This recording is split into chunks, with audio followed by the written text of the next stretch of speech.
We did talk about the common creative blocks, and the first thing was self-doubt.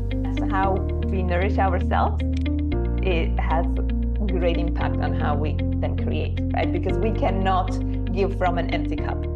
How we nourish ourselves then reflects how we create. So, Hello. Hi, Vanessa. Welcome. hello. Thank you so much for having me here. I am doing very well, very content today. Had a nice morning, a little bit of movement in nature, and all great.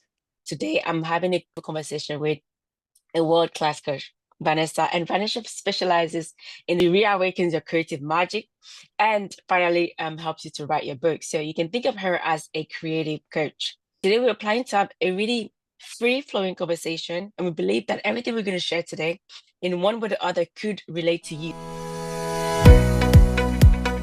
Thank you so much for the introduction. I come from a graphic design background, and I've been a graphic designer for a long time and creative at heart since I was a kid. I was selling magazines at school, creating them, with a copier. There was not computers at that time.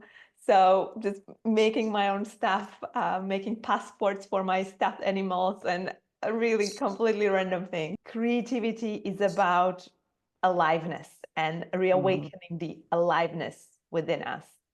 And I feel really passionate to empower people to feel alive, to share their magic.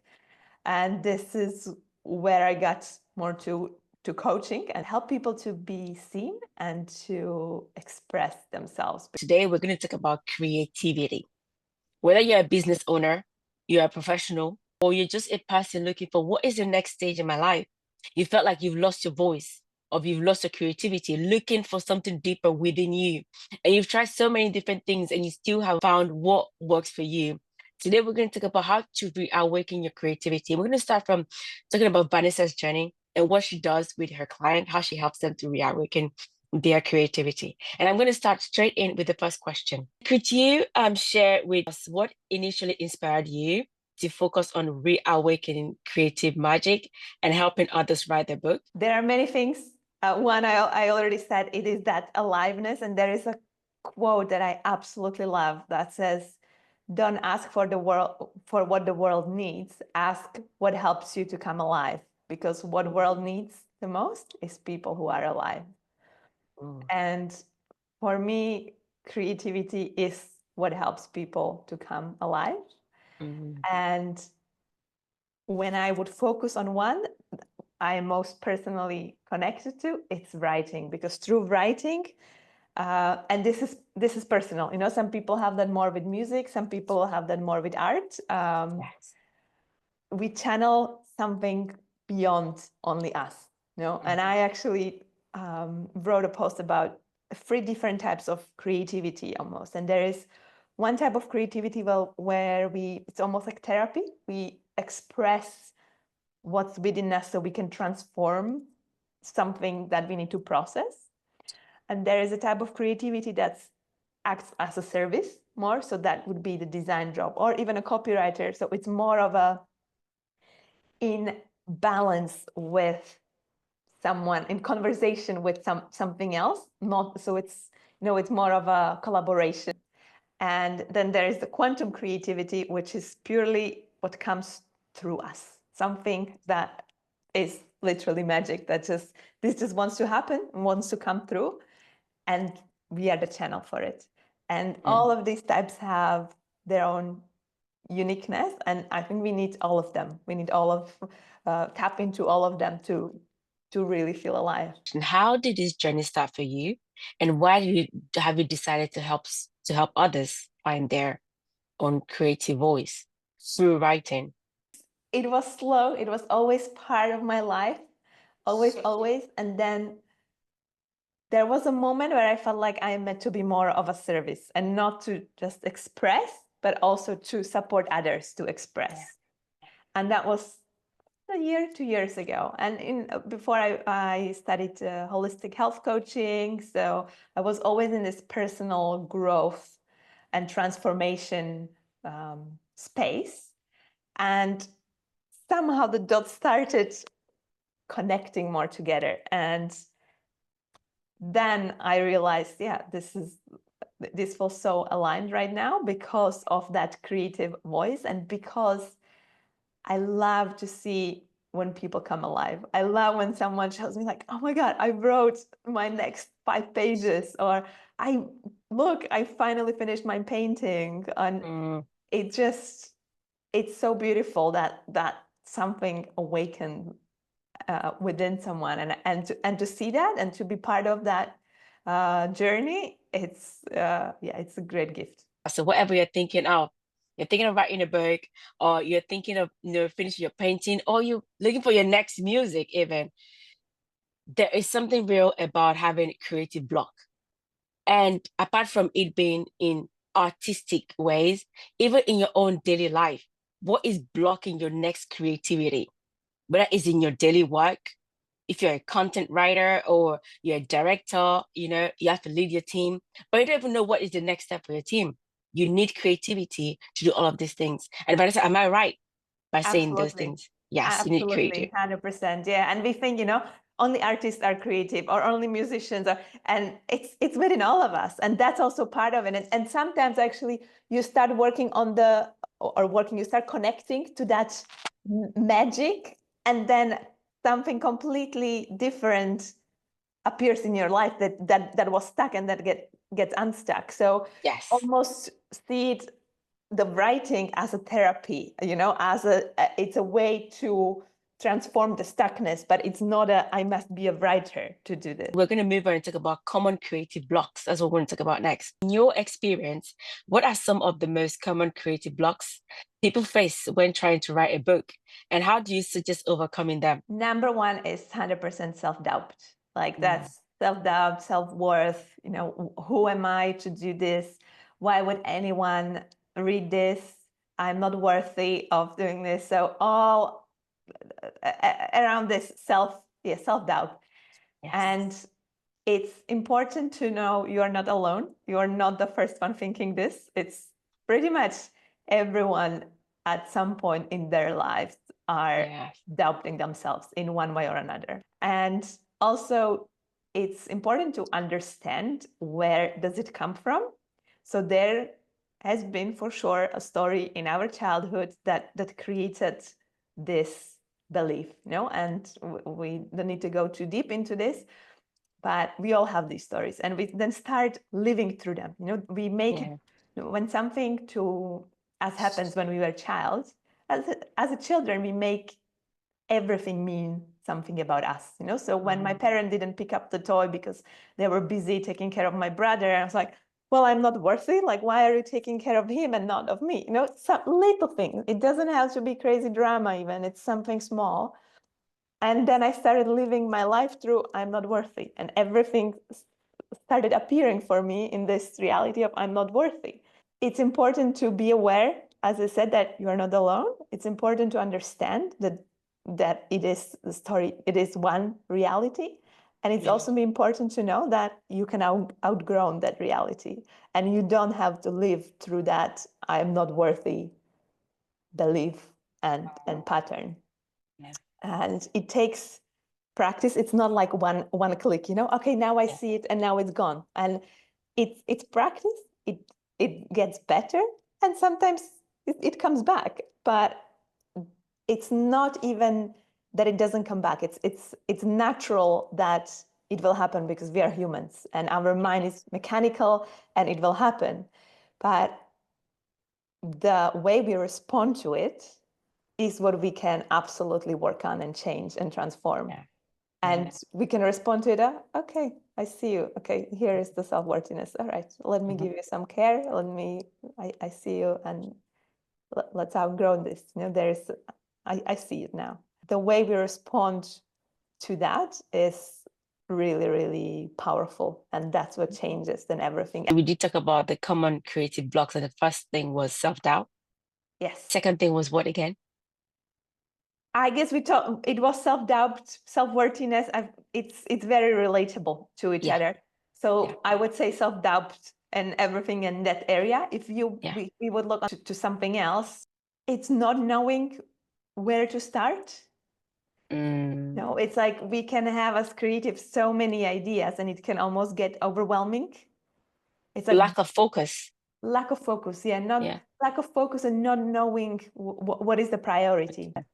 Would you say that another common creative block is that, just you mentioned it earlier, like only artists are creative, Yeah. or I'm not creative enough? Yeah. I can't be creative in, I don't know, in the way I fold my clothes, or the way I clean my house, or the way I do my business planning? Or do you think there's another block that we can Absolutely. bust today? Absolutely. Mm, Absolutely. That creativity is only for the chosen ones, you know? mm. Everyone is the chosen one. So, so to wrap everything, what would you suggest people do to overcome these three blocks? One would be connecting to the breath. It's very simple, and to really just breath is aliveness within us, and just closing your eyes. You can do it even right now. Yeah, let's Closing do it. your Let's give eyes. them an experience. Yeah. Yeah. Guys, please follow us. If you know that you're suffering from self-doubt, this is your time to release it and to Yeah. tap into your creativity. Many Exactly. times when you're suffering from self-doubt, you're most of the time in your head trying to compare and contrast. But when you take a breath, you do this breathing exercise, you get grounded, you come fully into your body and you feel re-energized. Is that correct? Yes, absolutely. And grounding is the first stage, you know, then if there is a longer session, we go deeper into we store these beliefs in our nervous system somewhere in our body. So then we go into more of a transformational practice where we then release that stored energy through breath and through movement. There's one practice that's very simple as well that I will just share with you. It's shaking. It's like when there is something that you feel stuck in that moment and you feel like, okay, right now actually something needs to go through, move through me. Shake, get up and shake, go to the toilet if you're in the office, like shake, you know. Shake, And shake it up. animals have this as a natural instinct. You see dogs or cats shake all the time, you know. They didn't Yes. like something happened, or like they shake it off. Humans we store it in our body for years, and the more we start releasing it, the easier it becomes. No, We recommend that breath work, and then do that really simple, and then shake things up. Learn to shake things up. Learn to move your body in a move your way body. that would shake things up. And as Vanessa said, if you've gone through a very traumatic experience that's really blocked your creativity, and you need something deeper, you need to rewire your nervous system, releasing that fear from your nervous system and recalibrating your nervous system so that it aligns to your goal of being more creative. I'll definitely suggest that you check out Vanessa's work.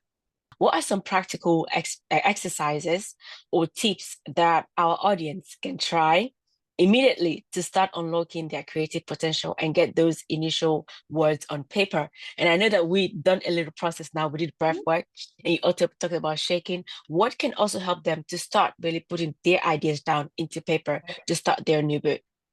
Getting some structure, like having some time when this is my time when I show up, you know, and this is 1 hour for me and my creativity, and this is my date, you know, this is where my phone is off, this is where I don't get distracted, and maybe it's 30 minutes, maybe it's not an hour, but create a structure where where the creativity has space to come, and then show up regardless of judging it of, you know, now I wrote better than the other day or not. No, just start writing or start painting or whatever the creativity you want to be with, but show up and create structure. Even right now, you can start unlocking your creativity by doing the practices. Get in touch with yourself through your breath. Start shaking things off, things that don't serve you, so shake them up, and then start creating some structure in your life. What would you recommend as a standard structure for people who want to get in touch with their creativity? Show up at certain time that you dedicate for yourself to show up really. So for me, my structure is I call it is called morning pages. Cameron wrote this in an artist way in the book, and she calls it morning pages. And morning pages are writing 3 pages of absolutely nonsense, anything that comes to you every single morning.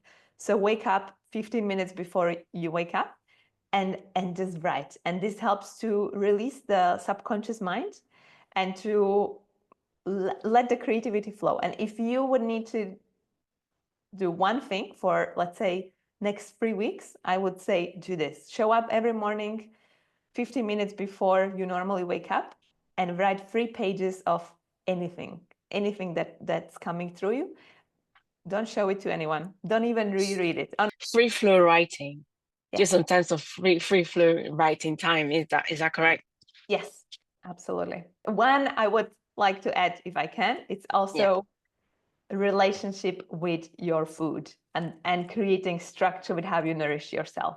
How we nourish ourselves, it has great impact on how we then create. This is so interesting. Would you like to come back again to our next podcast so we can dive deeper into how nutrition can really actually feed your creativity? We are coming to the end of our podcast today, our conversation with Vanessa, and it was such a pleasure. And guys, please let us know in the comment below what your aha moment was.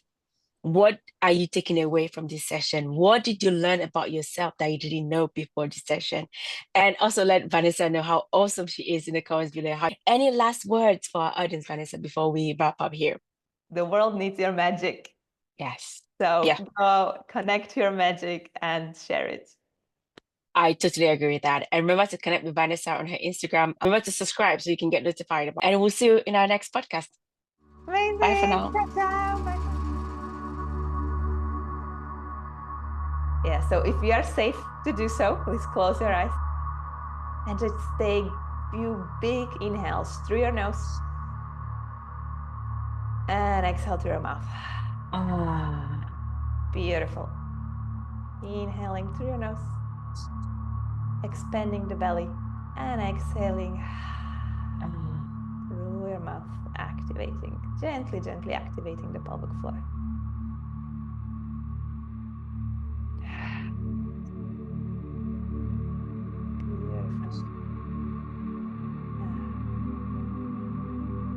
Connecting from this place, visualizing, feeling or knowing that there is a red stream of light coming from the center of the earth, up towards your heart, and breathing in through this stream of light into your heart, and exhaling back down. Breathing in all the nourishment, care, safety from Mother, and breathing out, releasing anything that doesn't serve you, any doubt, any worry. Let the earth take care of it. And breathing in all the nourishment, safety, grace into your heart, and exhaling back down anything that doesn't serve you. And you can keep breathing this way, keep staying connected and grounded to the earth, knowing that connection is always there, you're always safe, and then gently opening your eyes. Such a beautiful experience. Even just now, I even feel like released and I feel relief from that. Yeah, definitely helping you get grounded